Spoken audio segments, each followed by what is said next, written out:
Hey, what's up guys? Flick here. Welcome back to another episode of the Wolves Career Mode. I believe we're now up to episode 6 of this series, and we're getting to that stage of the career mode where the squad is starting to take form. Players are beginning to establish themselves as starting 11 players for us, and also establishing themselves as fan favorites for you guys at home. I'm curious who your favorite player has been in this series. Personally, my favorite has been Daniel Penance. He's been an incredible signing, and he is scoring a lot of goals for us. But we have an interesting episode in store today. We'll be continuing our action in the Carabao Cup with our most difficult opposition yet, a home match against Bournemouth. We'll see how we fare against the Premier League side. On the 23rd, we have another home match against Barnsley, and we'll close out the episode with another match in September, an away one against Sheffield United. Right away, I have an update on the Douglas injury. He got injured in the last match of the last episode, and he did suffer a broken ankle. He'll be out for 3 months, which is even more serious than the Costa injury. It's not great news for us. As a result of the injuries that took place, this is what our starting 11 will now look like. We've basically replaced our entire left side as a result of those injuries. Vinagre will be our starting fullback, and Cavallero will now be our starting left mid. I asked you guys in the previous episode whether you want to see Cavallero or Gero, and about 90% of you wanted to see Cavallero, and you guys have also been asking me to play more often, so in a strange way, things kind of worked out. There's a few more comments that I want to address before we play our first match of the episode, and the first one is more of a suggestion, saying that I shouldn't be training our attacking-minded Youth Academy players because it can stunt their physical growth, and I appreciate you guys letting me know that because I was not aware that training would do that. So we have 2 attackers in our Youth Academy system, Guilherme Noronha and Felix Meyer. We also have a different player who's more defensive-minded, Daniel Amaral. He's a center back, and I would say he's our best Youth Academy player of the bunch. And I did want to open up a poll question here at the start. I want to promote one of these Youth Academy players, but I'm not set on which one we will promote because they all have their own strengths. Daniel Amaral is the highest rating as of right now, but then you've got the likes of Felix Meyer, who's our scouted future star. He's going to have a lot of potential. And then you have Noronha, who's a center forward, so he can pretty much play anywhere. I'll leave a poll in the top right of your screen. Let me know which one of these Youth Academy players you think I should promote. There was also a small segment of the last episode where I mentioned that whenever I think of Millwall, I think of Zerka's FIFA 13 Millwall career mode. And another one of you said that when you think of Millwall, you think of Dox's Millwall career mode. And it really got me thinking about some of my favorite career modes on YouTube. And I was curious to hear what you guys had to say on the matter as well. Let me know in the comment section what your favorite career mode on YouTube is and why it is your favorite. I'm really interested to hear your feedback about that. Although our competition continues to get more difficult in the Carabao Cup, I'll still be using a rotated side for this one because I want to ensure that some of our rotational players still get playtime in this career mode, and it gives me a chance to use this 5 at the back formation. Bournemouth are going to go with this team today. One main striker, one probably just off it. How are they going to find attacking routes with this formation? Well, whether they can create through the middle, we'll wait and see. I just think today those 2 wide lads in midfield are going to be important. And a manager he might be through. This is not good. It's King who's through on goal, but Bennett sticks in a tackle, and that's what I want to see. Even though he might not be our first choice center back, he still can get the job done. And now Prince is away. We might have an opportunity here if we can find the pass inside. This is Bonatini and Nathan Ake. Well done, Bonatini. A couple of fake shots. Now playing this inside to Saiz. He has a runner available, and he's able to find Fosu Aye. We'll try to cut this one back inside. Someone needs to show in the middle. We'll play the pass. And Abate with the interception. Italian fullback being in the right place at the right time. Now Saiz trying to thread the needle, but we're not getting through this Bournemouth defense.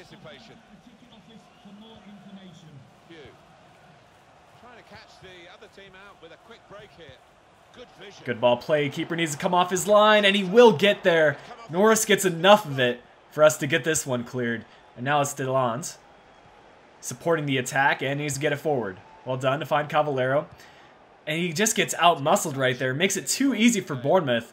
And you can see they are controlling possession, although our midfield is holding their own.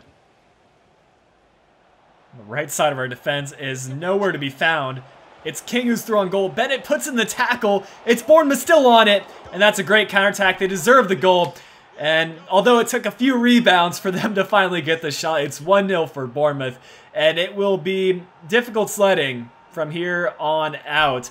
Bournemouth, I think they're going to start playing more defensive, and we're not going to get too many attacking opportunities. Oh, this might be a chance. It's Prince pushing up, and he'll try to go with the far post shot. It's 1-1 all of a sudden. Bournemouth, a lapse of concentration, and Prince pushing up from the midfield. We're able to get the equalizer. The match is back on. I don't think there was a moment of hesitation from Prince. He knew what he wanted to do, and he just bursted forward. Nice awareness by Bonatini as well to find the pass and play him through to space. All he had to do after that was finish. Although I would say Bournemouth were the better side in the first 45 minutes. We showed a nice bit of attacking football, and we were able to get a goal back. We're going into the break level. It could be anyone's game. No way, are we actually going to get a goal back? Flickiify, what is with him pushing up from the fullback position? But I don't mind it. That one was not far off and hit the side netting. Prince cannot be stopped. He's just going to go end to end right now. See if he can get himself a second goal. Actually, we're going to play this pass in the middle. It's a good pass as well. The defender had not gotten in the way. It's a 1-on-1 with the keeper once again. Oh, nice pass by King to find Wilson. We need to get players back because Bournemouth are showing a strong counter here. Playing it out wide. This is Pugh. Into Sermon. The shot will be deflected and Norris can make the save. We have a few players that are open here. Not the best at control from Prince though, and Cook slips through Wilson. Wilson with a finesse shot effort well wide. I'm going to make some substitutions because stamina is starting to become an issue. The substitutions that I'll be making are fairly attacking minded. Cavallero will be brought off and Gero will play the remainder of this one. I'm also going to bring on Jota for Marshall, and lastly Prince will be subbed off and Neves will be brought on. Apparently Bournemouth are starting to push up their center backs because Ake has joined the attack, and that's a good sign for us. We just need to do a little bit of passing and I think we can be through on goal. You can see the space being allowed. This is Neves. Over to Jota. And now Flickiify seeing Jota once again. He's going to play this back in the middle. It's an open effort for Bonatini, and he rockets that one into the back of the net. It's the 80th minute, and Wolves have taken the lead. I don't think Bournemouth expected this, but this was just a tactical error on their end. They could have played the way they were playing, and this one may have ended at 1-1, but they decided to push up, brought too many people forward, and we punished them. We have a lot of players back, but I think a lot of you will be aware of how the computer wants to score a goal late in the game. Good interception, though, from Saiz, and we have a player on the break. This should do it. Jota, our fresh substitute, has the stamina, and he's going to outrun these defenders. Seeing the cross on the far post, sends it to Gero, but Federici makes the save. Only a couple of seconds left in this one, though. Our strategy was clear from the start. I knew that if we had any chance at winning this match, we would have to score goals on the counterattack, and that is how we scored both of our goals. And Bournemouth, you could argue that they were the better side. They had more chances, but they weren't very clinical with those chances. And just a few of our players stepped up when they needed to, including Leo Bonatini, scoring that crucial goal in the 80th minute. Following that cup match, we'll turn our attention back to the league, and Reading still sit top of the table with 22 points, 3 points ahead of us. We'll need to pick up a win against 18th place Barnsley, especially considering our loss in the last episode to Nottingham Forest. Our first team is fully rested going into this match, but I have a feeling we're going to make some early substitutions because we have another match in the league in just a few days. So I want to make sure that some of our best first team players will be ready for that match as well. We've got the highest scoring team taking on the lowest scoring team in the league. On paper it does seem pretty cut and dried, but it often doesn't work out as simply as that. You would have heard that little bit of commentary going into the match. Barnsley are the lowest scoring team in the championship, whereas we are the highest scoring team. I'm looking to showcase that in this match. And already it's Jota with a ton of space on the right. He'll try to spin this one in. And looking for Afobe, just a quick shot. Tavy's got a piece of it, but that wasn't enough for Afobe. It was really a tap in for him, and he'll continue his good goal scoring form, picking up a goal, and it only took 2 minutes. Here's Isgrove on the ball. Those of you that watch the Southampton career mode on the channel will remember him, and I know he's a decent player. But here we go on the counterattack once again. Jota finding Afobe. We have Podence with a bit of space. He'll try a fake shot to fool the defender. And back out to Jota. He's returning this episode and coming off a last episode where it wasn't his best. I think he's completely shaken that off. He's off to a good start in this one. Jota playing it in, somehow finding Podence. That's a nice tack from Jackson, and Barnsley will get it cleared. It's confident and it's classy, really, but it is a bit of a gamble. Oh, Podence. He's done him. He's going to try to dribble by these Barnsley players, laying it off to Jota. It falls to Cavallero, and it's going to be a finesse shot for him, but he is offside, and it would have been a close call. I'm curious to see how close this is. And here's a look at the offside call. It wasn't as close as I thought. What a bit of play to find and die. We're looking for Cavallero, and the outstretched leg of Iskrov is able to get that one cleared. We're getting close to a second, guys.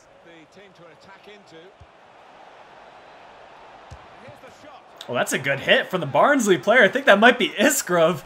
Ruddy got a piece of it, and similar to our goal, both keepers have touched it, but it's not enough to stop the ball from going in. It's 1-1. Podence is about to run through this defense. He's just too quick, guys. He'll go with the far post shot, and we answer right away.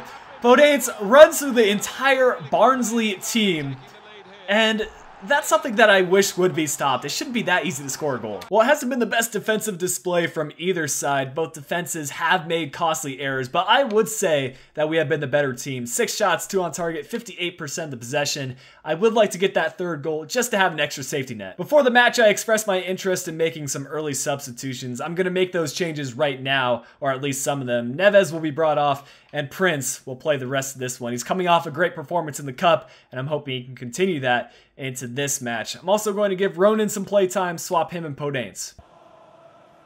Well, it's been a pretty calm second half. Barnsley haven't shown much interest in attacking. I'm not sure why that is, but every single attack that they do try gets broken down really quickly. And here we go on our own counter. Here's Jota. Doherty to Prince. Now over to Ndiaye. We'll play it over to the right, and that's a player through. This is Cavallero spotting out the run from Afobe, and we're unlucky not to get a third. If that ends up costing us, I'm going to be very disappointed. We'll make one last change to close out the match. Cavallero is looking pretty tired, so we'll bring on Gero for the rest of this one. Here's Doherty.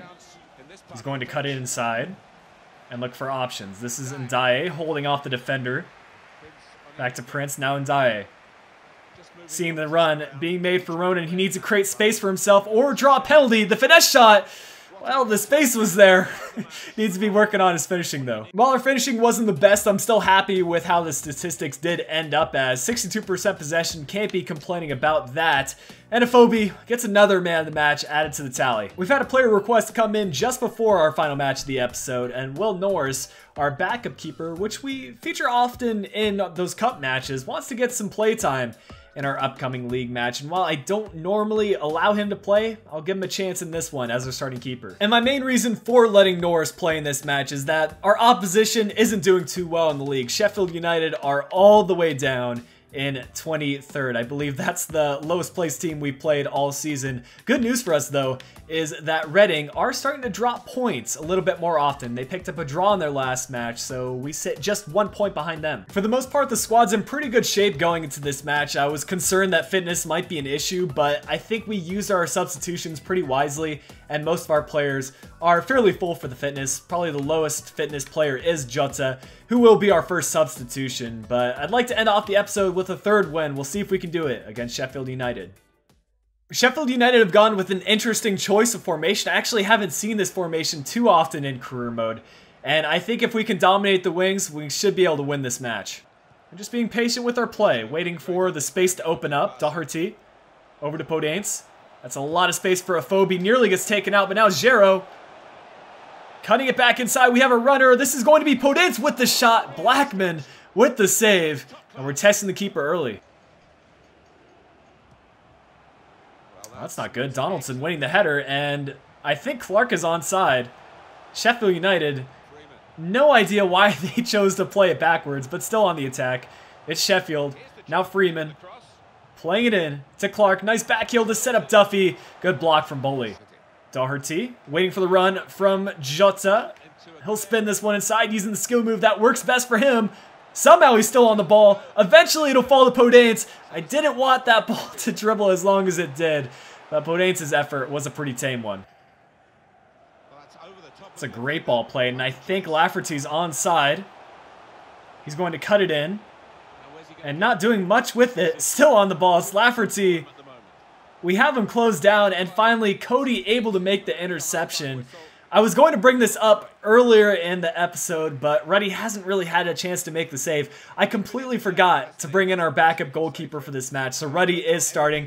Really wouldn't have made a difference for us because our keeper has gotten hardly any action. Stats-wise, I think you can tell it's been a pretty tame match. Not too many chances for either side to get the goal. I'd like to up our possession, though. 44% is not to my liking.